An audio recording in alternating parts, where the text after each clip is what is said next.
who valued education but emphasized learning. We were predisposed and exposed to arts and culture, the humanities, and service. Much of what I know of love, I learned from home. I too have the most wonderful grandmother. I am the youngest and only girl, and was sheltered and much protected. I went to an exclusive Catholic girls' school for elementary and high school. I was active in leadership roles in grade school. In high school, I remember I tried out for the basketball team. They made me a cheerleader. I tried out for Glee Club. There were 33 of us. 3 did not make it. I was part of the 3. They made me an usherette. I attribute my being a global thinker / educator and civil society activist to 3 things. Having parents that went to top-tiered school in the US, for that worldview, my dad went to MIT and my mom to Cornell. I came from a family of nerds. A case in point, we did not have the usual fireworks to greet the new year. My dad played Tchaikovsky's 1812 Overture, written to commemorate Russia's defense of its motherland against the invading Napoleon's Grand Army. Okay, and I can still hear it now. That climactic volley of cannon fires and ringing chimes, and that brass ensemble finale. Also, an annual family tradition was to anticipate who would be in the cover of the Time magazine. So I also came from a family of public servants that served in top appointed national government positions as technocrats. I was sheltered, but my parents were very liberal with my brothers. So I vicariously experienced their conviction and their brand of patriotism during the martial law years, my eldest, which included incarceration. Secondly, to an experience as an 11-year-old delegate to the Children's International Summer Villages, where, you mix with children of that same age as well, and so that has a real indelible, it's indelible in my mind and heart. Okay? And thirdly, to my apprenticeship with Father Jim Culligan of the Society of Jesus, of the psychology department of Ateneo, from the ages 10 to 14. I was his guinea pig for his masteral classes, particularly in IQ tests, etc. But I do remember I was paid 5 pesos a day, and I would be there also proctoring during the entrance exams, etc.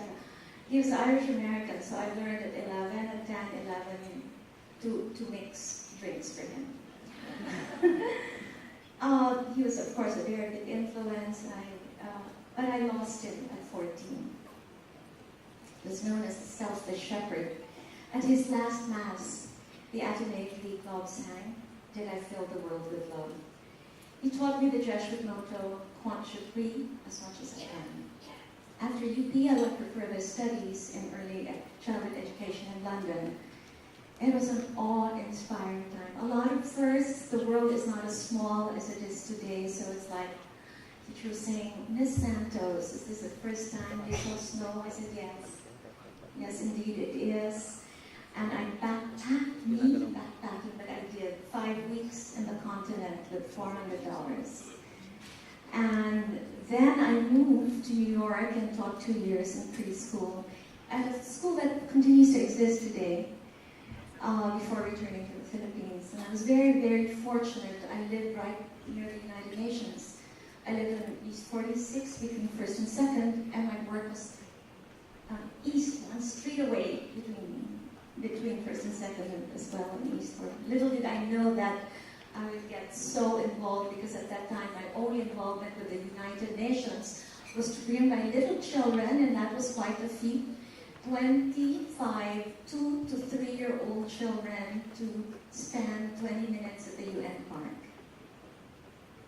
Upon my return, I taught very briefly at IS, and invited by very affluent ISM teachers, I ran their preschool. Then I went again to this camp in Norway, where, as an adult leader, yes, louder, and experienced a variety of cultures, and most of all shared love in its most universal and purest form. Okay, it gets exciting from this one. I got married in the mid-20s and simultaneously set up my own center for little learners in my parents' home. I felt the pressure, admittedly. I saw a lot of things, red flags, but I put on blinders, thinking the institution could change a person. I created an image of what I wanted the public to view me as a happily married woman who had it all. I viewed life through rose-tinted glasses and always with the benefit of the doubt. I would later realize I married for the wrong reasons. The early stages, the truth is even before that, had signs of difficulty. That's an English understatement. But as I would have it, I went into a major, long denial phase. Lawyers will know that pre-juridical evidence would then, with no marriage to speak of, would then be later the grounds to nullify the marriage. Very early in the marriage, I learned to relinquish full and unreasonable control to the husband. Be very obedient to his whims, give in to his demands, and provide undulating attention. I must have thought I was born geisha. I stayed for 18 years. I say that, okay, because of the dictates of religion, societal norms, culture, the children, law, and the absence of it, and ego, or pride. I believed I was a woman that could make everything work and everything beautiful. Foremost, too, was my desire to keep the family intact and unbroken. 10 years into the marriage, I had breast cancer.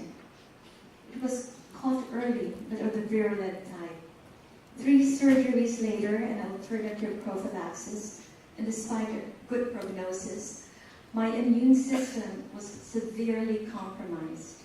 I was bedridden for 2 years. I learned later of this condition, clinically labeled as crazy making. It's in the DSM. And that I was in this state of learned helplessness and hopelessness. I had a classic textbook case of the battered woman syndrome. All through this ordeal, I had to stay sane for my 2 lovely sons. I learned to pray anywhere, anytime, and all the time. I established a Stonyhurst school and a strong outreach program for the community and a province. This resulted in a nomination of outstanding women in the nation's service. Sadly, I was too emotionally, mentally, and physically worn out to work under that recognition. Still and all, and in my notes, as it's bold, capitalized, italicized, underlined, and if you want, in neon colors. Still, and neon colors and neon lights, still and all, it's not about anyone else but me. There are no tyrants where there are no states. Jose Rizal. I mustered enough courage to leave the past behind, and soon enough a new life began at the end of a comfort zone I was all too familiar with. We continued to struggle. It was your proverbial major roller coaster. It is not easy. It was not easy. But we were able to exercise the right to physical and emotional safety.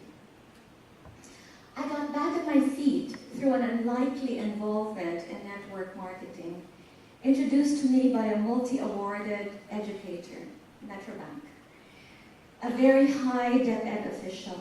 Importantly, I learned then what I teach now in teaching hope to children in public schools. Whatever the mind of man can believe and achieve and conceive, it will achieve. In 2010, I co-founded and formally inaugurated the I Am S.A.M Foundation with my mother, who is truly the founder, Mercy Melchor. Then I Am S.A.M stood for Stop Abuse Mom. Mom was inspired by Kofi Annan and his double dividend. I can best describe his double dividend, and ACE personifies it. I'm sure many of you do. When you protect, empower, and respect the mother, the woman / mom or mother, you protect, empower, and respect the child. Mom developed the Mercy Melchor for battered women brochures earlier in 2004, at a time when it was farthest from my heart and mind to want to have anything to do with abuse. Domestic violence, air quality, and self-image. This was 2015, the conference in 2015, and this was the conference in 2016. 348 youth leaders. But at the end of the day, it's all about, we've changed and we have exacted projects from the children. So we develop shakers and movers, not only for the three main goals of the SDGs, which is to end the planet, end poverty, protect the planet, and reduce inequalities. This was for 39 students in Pedro Ibias High School last January 11. Okay, and the nice thing here is the boys also want to apply. Next, Lawrence Law is committed to reducing inequalities. He is a math major, okay? So he has this bumper stickers, and he's going around and pasting it in bumper stickers. Very, very encouraging first-person messages. Aya, another ambassador, she works with paraplegics, and she's making charcoal. She was also nominated as the top 17 exception among young leaders by the UN Secretary General. I have these 15-year-olds, and one is very, very passionate about paper, so that's Puso for Papel, and AKO stands for Ang Katami-Taming Obra, which is a focus on self-worth. That girl will be a Carlos Palanca awardee. Okay, Gugu is representing the I Am S.A.M Foundation. She got a full scholarship for Masters in the School of Public Policy and Government in Indonesia, but she is focusing on education. And why, if you ask what I Am S.A.M is, I Am S.A.M focuses on the development of self-worth as a means to alleviate poverty and nation building. And these are the three pegs upon which your self-worth is defined. Mental ability, physical attractiveness, and wealth. How many Einsteins are there amongst 25 million public school children? Brooke Shields is supposedly the most beautiful child in the world. And for me, the greater poverty is the poverty of the spirit. So it is the greatest gift, I feel. It's a tool. It assumes that everybody needs repair. And so by focusing on this generation, you end poverty. This is in my dream, not a dream, it's a goal board, to have the Shaker and Mover Award, of which the first two recipients were there in the last together in the last HCO Awards. Of all things, it was such a blessing. Dado Natal, who is a farmer's son, and Rebecca Bustamante, known as Maid to Maid, because the criteria would be children that go to public schools, high school and grade school, those that have experienced abject poverty, very clearly exhibits competence and character, has the encompassing values of responsibility and compassion, also, of course, personal success, but not for oneself, and very clearly gives back to society. I have this, if you're wondering how I put food on the table, I want to come back and mark your calendars when this becomes successful. So it's I have exclusive distributorships and strategic partnerships for environmental products. I also have been trained by Outboard. And in all of these, I've learned about myself, about my propensity of being too trusting, perhaps too kind, giving, very easily taken advantage of and used. But I too learned that I am of sterner stuff. With some of my decisions and choices, I wish I could tell you no regrets. But I certainly can tell you lessons learned. There is a life as I would have wanted it, and a life as I was given it. The Lord writes straight and crooked lines, and because of this, my faith is larger than a mustard seed. I have never felt so beautiful. I'm ready for the best chapter.